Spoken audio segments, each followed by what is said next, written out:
¿La Biblia realmente condena cosas como bailar, jugar a las cartas, beber, ir al teatro? Aquí hay una explicación franca y directa de lo que Dios considera pecaminoso. ¿Puede usted ser un cristiano completamente dedicado sin ser una especie de monstruo? ¿Sin perderse el interés y la emoción de la veloz era de los aviones a reacción? ¿Sin parecer mojigato o agradable y hablando un montón de galimatías religiosas? ¿Qué tipo de vida personal, privada, cultural y recreativa debería vivir un verdadero hombre o mujer de Dios en este siglo XX? Me refiero a un hombre que quiere obedecer y honrar a su Creador, un individuo dedicado y consagrado que quiere cumplir el propósito para el que nació. Me refiero a alguien que realmente está ardiendo por su Hacedor y que quiere ser usado en la obra de Dios hoy. Siga leyendo atentamente porque muchos de ustedes pueden estar conmocionados. Pero si realmente quiere la verdad, ya sea que esté o no de acuerdo con sus ideas y convicciones actuales, entonces necesita estudiar y probar esto en su Biblia. Consulte la Biblia, porque es la palabra de Dios, y es su opinión lo que quiere, no las decenas de ideas humanas en desacuerdo, contradictorias y confusas sobre este tema. El apóstol Pablo fue inspirado a escribir: examinadlo todo, retener lo bueno. Primera de Tesalonicenses 5:21. Así que no intente simplemente discutir y defender las ideas con las que creciste. No dé por sentado su opinión anterior, ni ninguna otra opinión. Aprenda a pensar, a meditar cuidadosamente y considerar el resultado final de cada curso de acción en los términos más amplios y a probar lo que dice su Creador en su Biblia inspirada.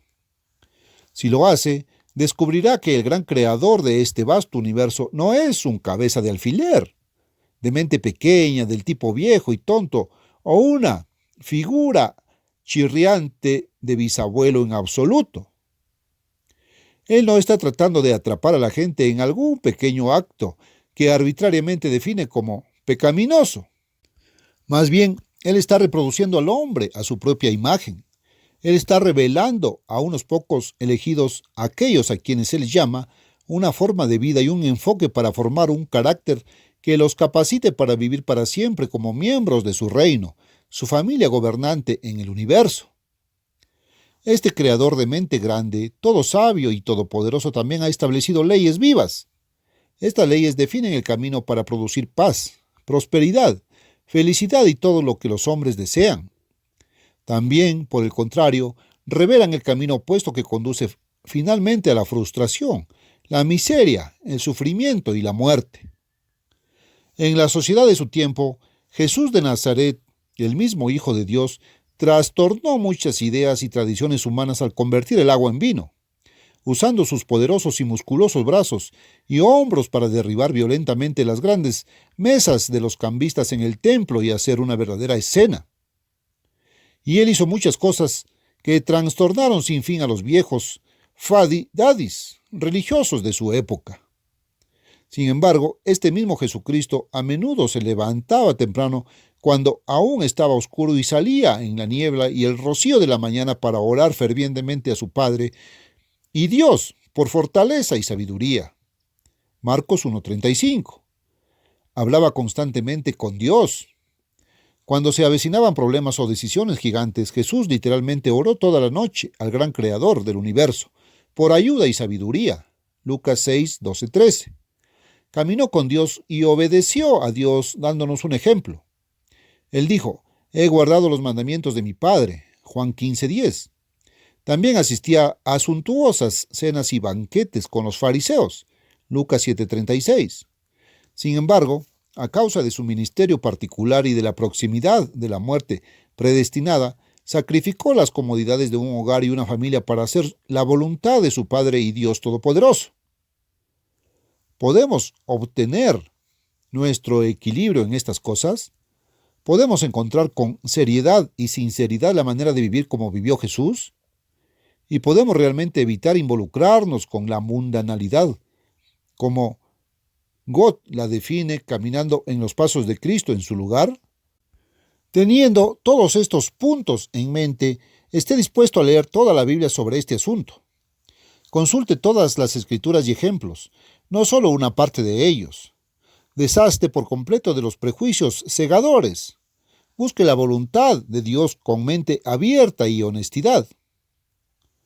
Dado que el problema de la mundanalidad gira en torno a las cosas materiales y sus usos, comprendamos la actitud general de Dios hacia las cosas físicas y las circunstancias que rodean al hombre.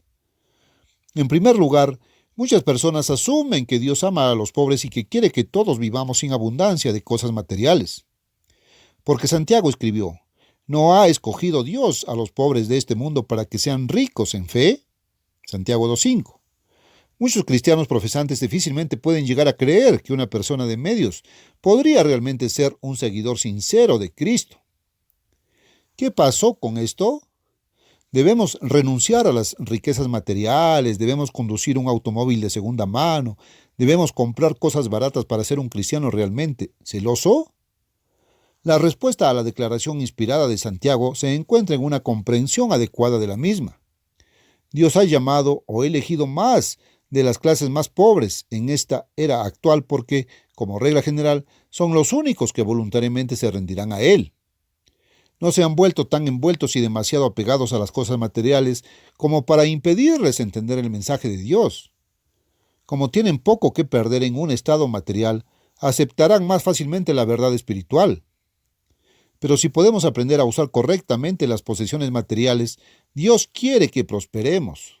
Después de todo, Dios mismo no es pobre. Note estas palabras inspiradas del apóstol Juan. Amado, deseo sobre todas las cosas que seas prosperado y que tengas salud. Tercera de Juan 2. Sí, es la voluntad de Dios bendecirnos en bienes materiales si aprendemos a usarlos apropiadamente. Jesús dijo: yo he venido para que tengan vida y para que la tengan en abundancia. Juan 10:10. Salomón escribió: la sustancia, riqueza material, del hombre diligente es preciosa. Proverbios 12:27. Y exhortó: todo lo que te viniere a la mano para hacer, hazlo según tus fuerzas. Eclesiastés 9:10.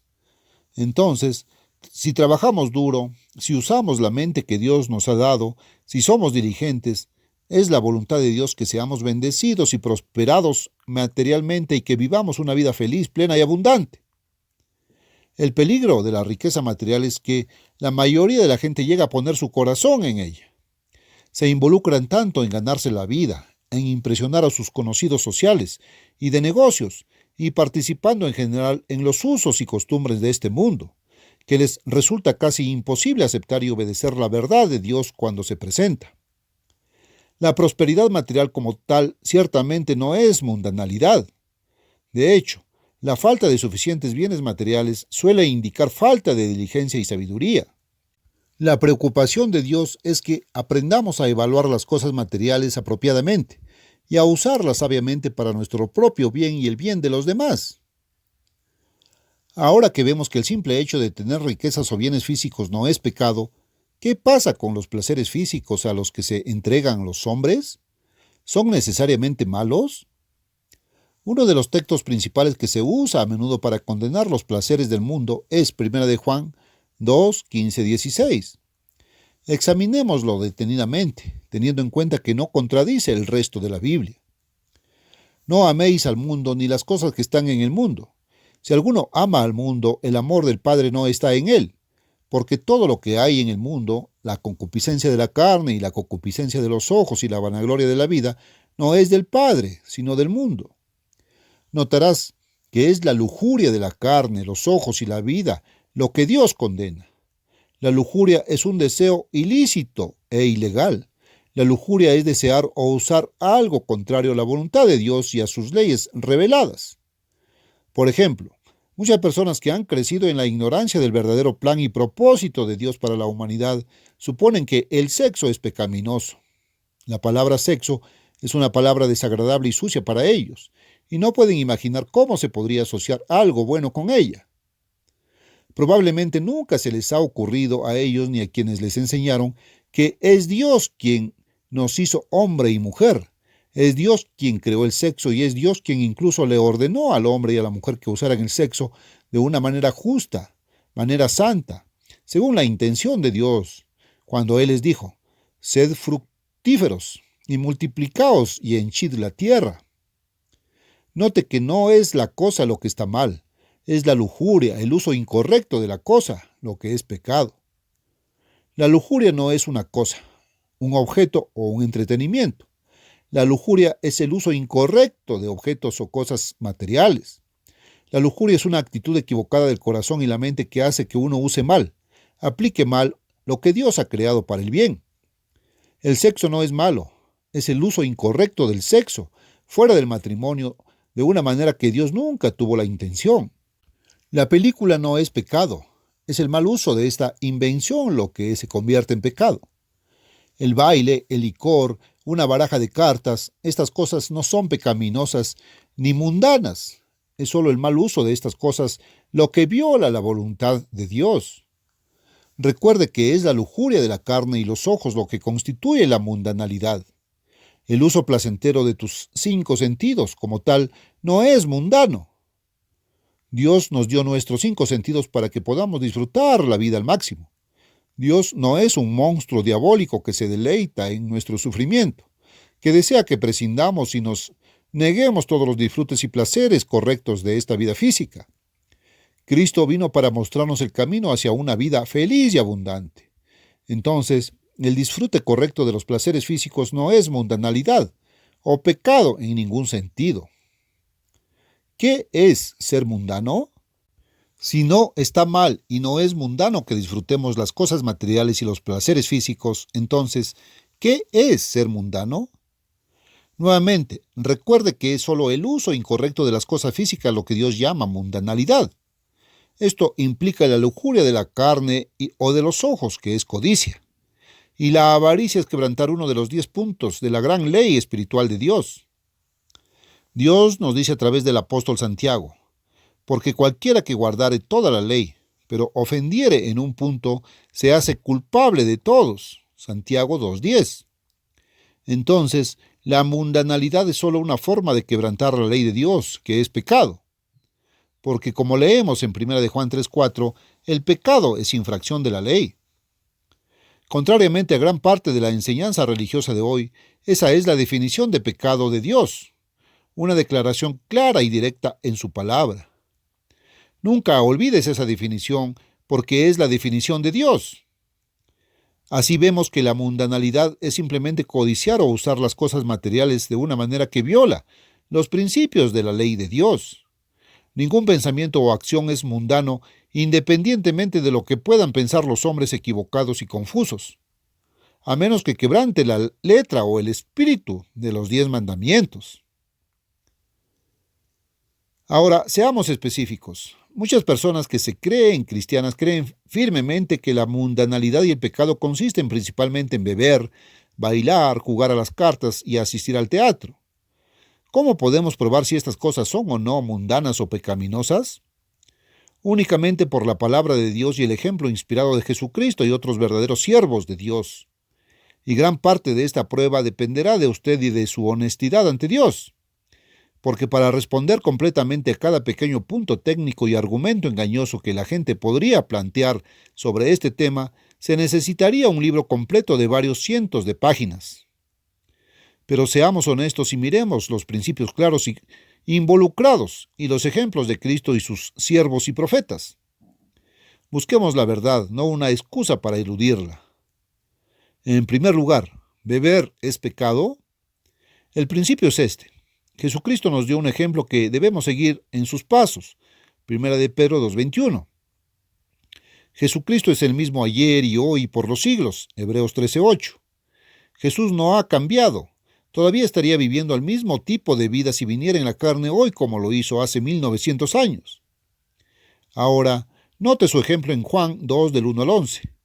Aquí está el relato de cómo Jesús convirtió el agua en vino. Si buscas el significado de la palabra firquín, versículo 16, verás que esto equivalía a muchos galones de vino. La cuenta es muy clara, simplemente muestra que, de acuerdo con la costumbre judía, estaban tomando vino de verdad en la fiesta de bodas y se les acabó. Jesús los ayudó a salir del problema, porque era un momento de regocijo y probablemente había varios cientos de personas allí. Así que convirtió el agua en vino y era vino real, fermentado. Nunca le habrían dicho al novio: has guardado el buen vino hasta ahora, si Jesús les hubiera dado solamente jugo de uva, que habrían considerado una bebida inferior para esta ocasión. Además, la palabra griega original que se usa aquí es oinos y siempre significa el jugo fermentado de la uva, nada más. Jesús estaba aquí solo llevando a cabo el principio que dio a través de Salomón. La fiesta se hace para la risa y el vino para la alegría. Eclesiastés 10. Si se usa correctamente, el vino es una ayuda para la relajación y la afabilidad en una ocasión especial. Pero estar alegre no es estar apretado o borracho, lo cual la palabra de Dios condena. 1 Corintios 6:10. Pablo instruyó a Timoteo acerca de los valores medicinales y de salud del vino cuando escribió: no bebas más agua, sino usa un poco de vino por causa de tu estómago y de tus muchas enfermedades. 1 Timoteo 5:23. Una vez más, la palabra griega es oinos, vino fermentado, no jugo de uva. Hay muchos ejemplos en el Antiguo Testamento donde los siervos de Dios usaron el vino de manera adecuada y con la bendición de Dios. Quizás el más significativo se da en Génesis 14:18. Aquí leemos de Melquisedec, a quien hemos probado en nuestro artículo, el misterio de Melquisedec resuelto, que no es otro que Cristo. Dio a luz pan y vino y era sacerdote del Dios Altísimo. Esto parece ser un tipo de la observancia que más tarde se llamó Pascua, que muchos llaman erróneamente la Cena del Señor hoy. Dios mismo aquí le dio vino a Abraham, el padre de los fieles, y de nuevo, la palabra hebrea original usada prueba que era vino fermentado, no jugo de uva. La palabra original es yayin y siempre significa vino fermentado.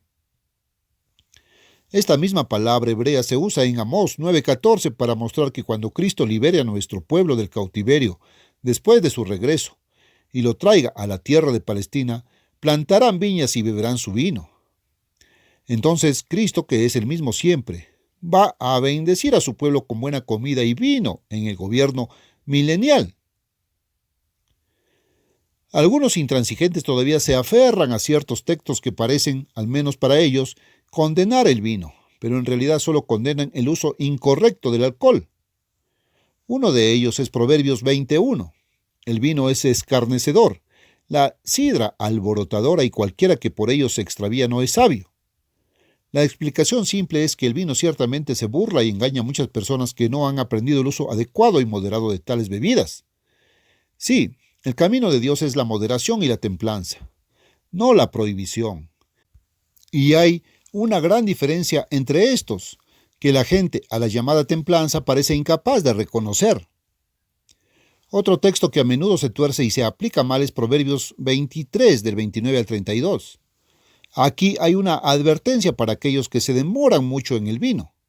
Por supuesto, alguien que se demora mucho en el vino es un bebedor de vino, o en la terminología moderna, un fanático del bar o un alcohólico. Tal uso excesivo de vino está destinado a causar daño a la persona involucrada y a los demás. Por tanto, es quebrantar el espíritu de la ley de Dios y es pecado. Pero esto no es condenación ninguna contra el uso moderado y sensato del vino, siguiendo el ejemplo de Jesús. La última parte de este pasaje nos advierte que no miremos el vino cuando está tinto, cuando se mueve correctamente.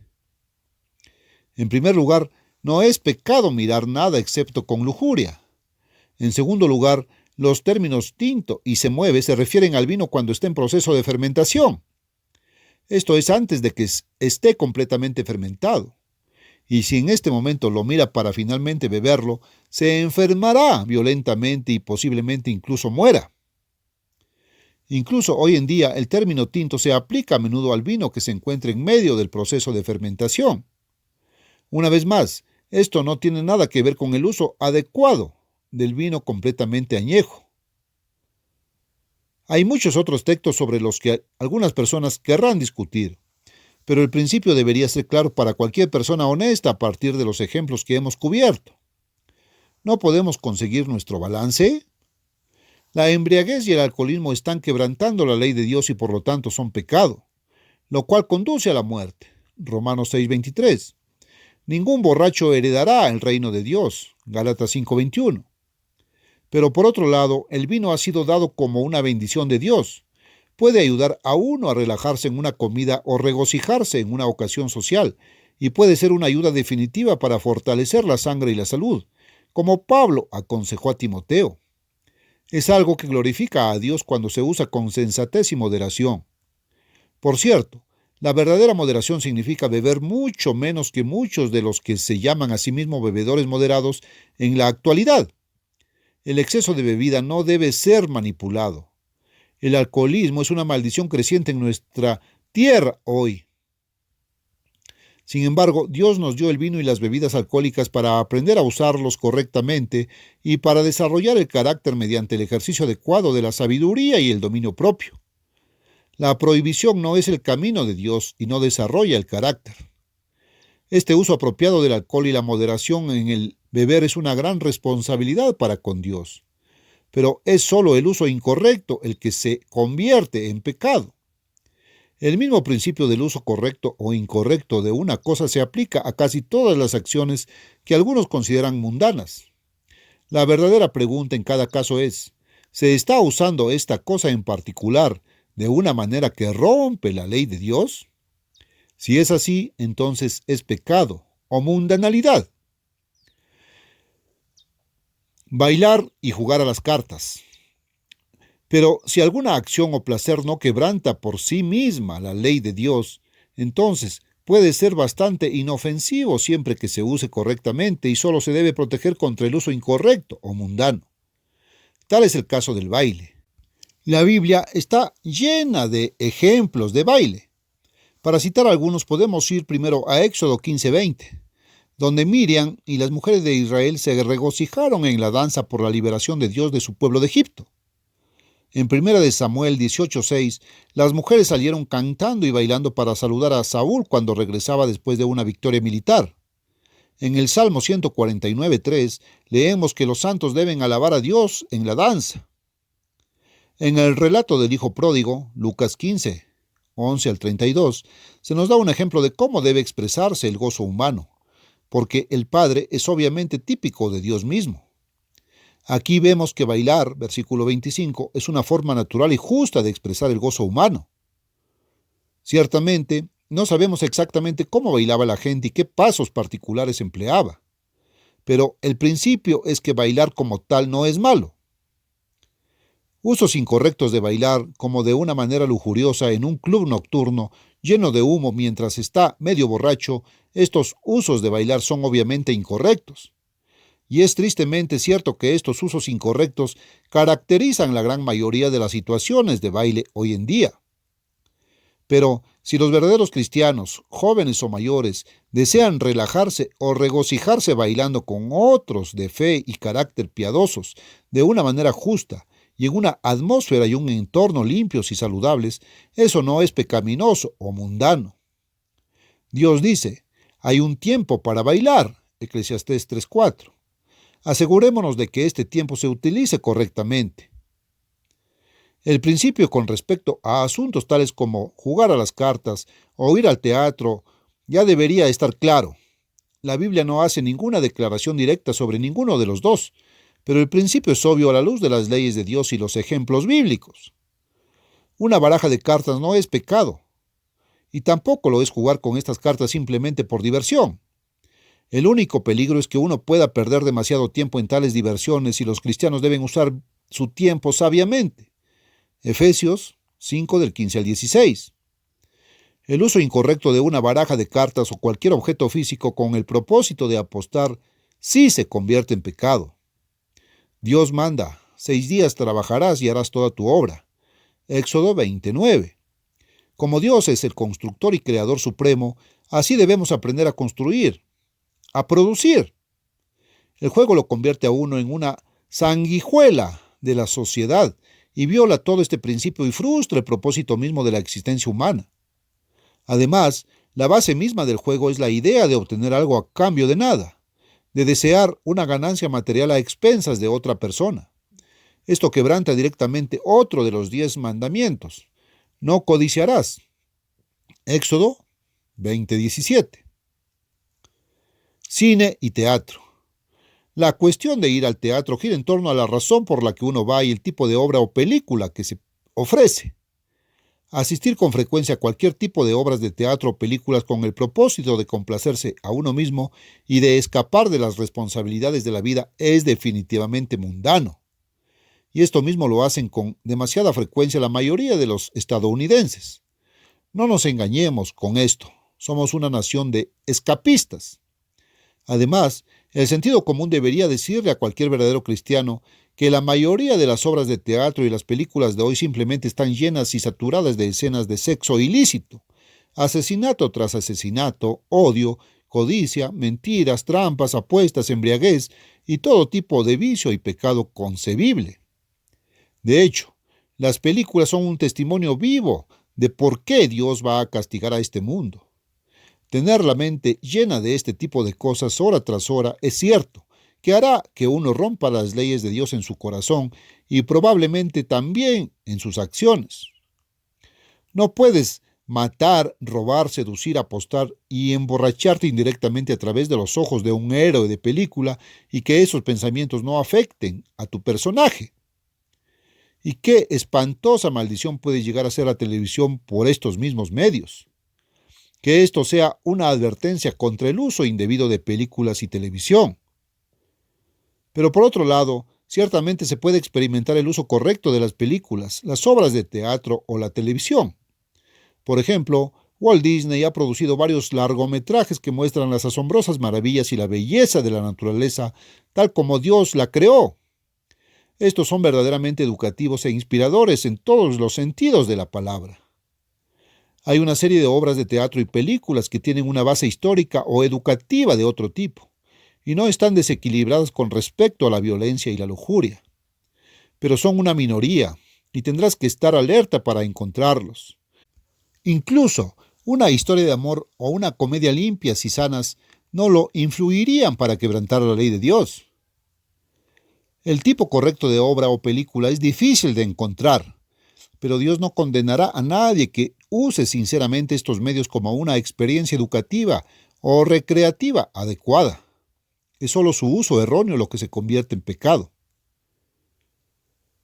Dios quiere que tengamos una vida feliz y abundante. En realidad, tiene la intención de que cualquier ser humano que le sirva y le obedezca se vuelva saludable y próspero, de acuerdo con sus habilidades.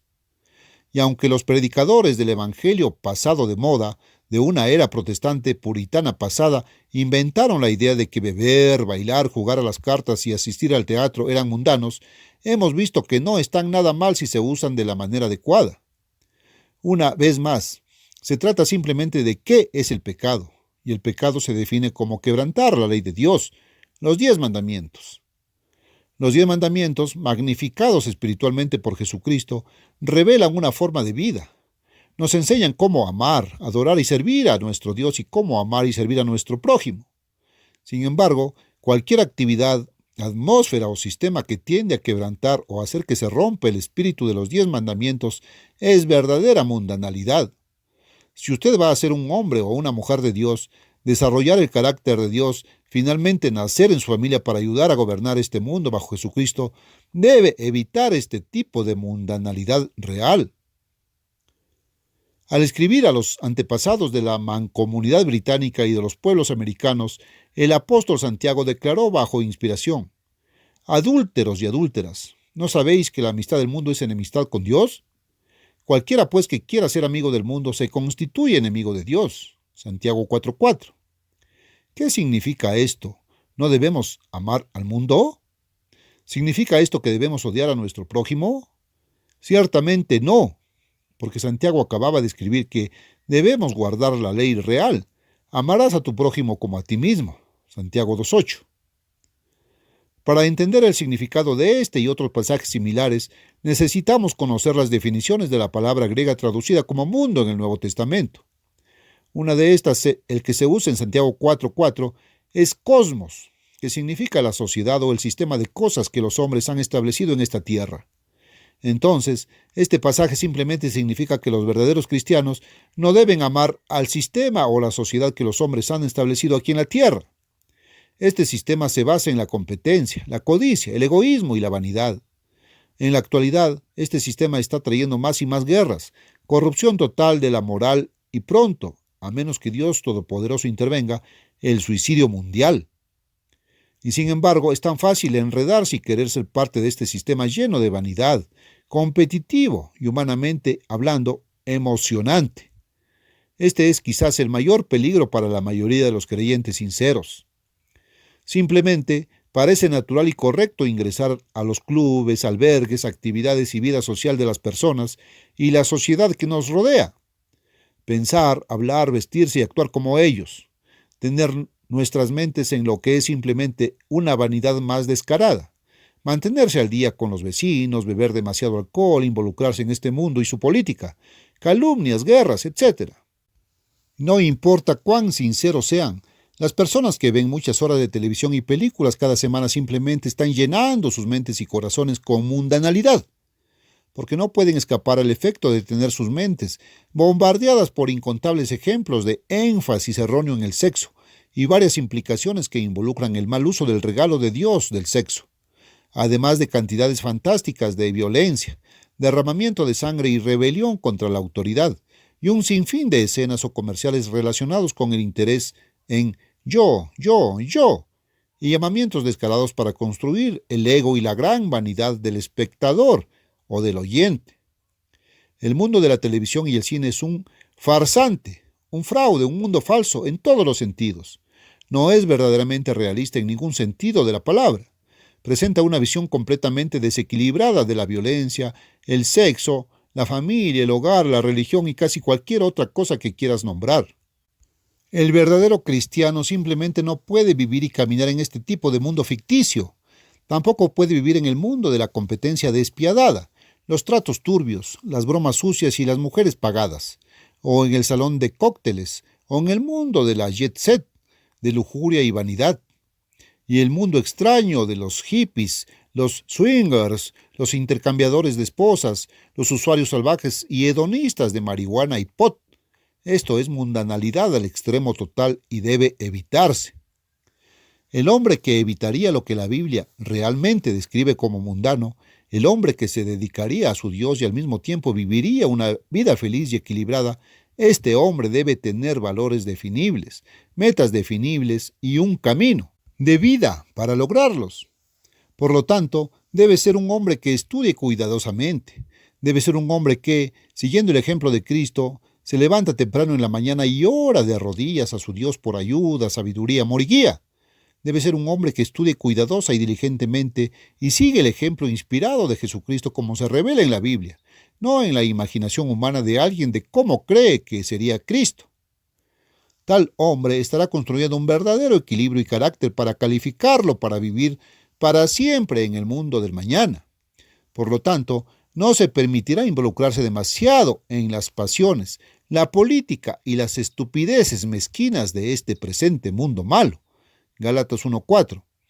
Si este objetivo le suena verdadero, entonces puede escribir de inmediato para obtener su copia gratuita de nuestro folleto vital, El maravilloso mundo de mañana, ¿cómo será? Además, para obtener una comprensión profunda de cómo aplicar la ley de Dios a su vida diaria, en todos los sentidos, cómo caminar con Dios, escriba también para nuestro folleto importante, gratuito, titulado Los 10 Mandamientos. Está a todo color y completamente ilustrado. Obtenga el equilibrio correcto sobre cómo un hombre de Dios puede y debe amar a su esposa y construir un hogar feliz, educar a sus hijos, glorificar a Dios en su cuerpo, obtener el tipo correcto de recreación, guardar las leyes financieras de Dios, y sin embargo al mismo tiempo debe tener su meta real como el reino de Dios y estar edificando su mente, su vida y su carácter hacia esa meta, incluso mientras aprende la forma de vida correcta y feliz aquí y ahora.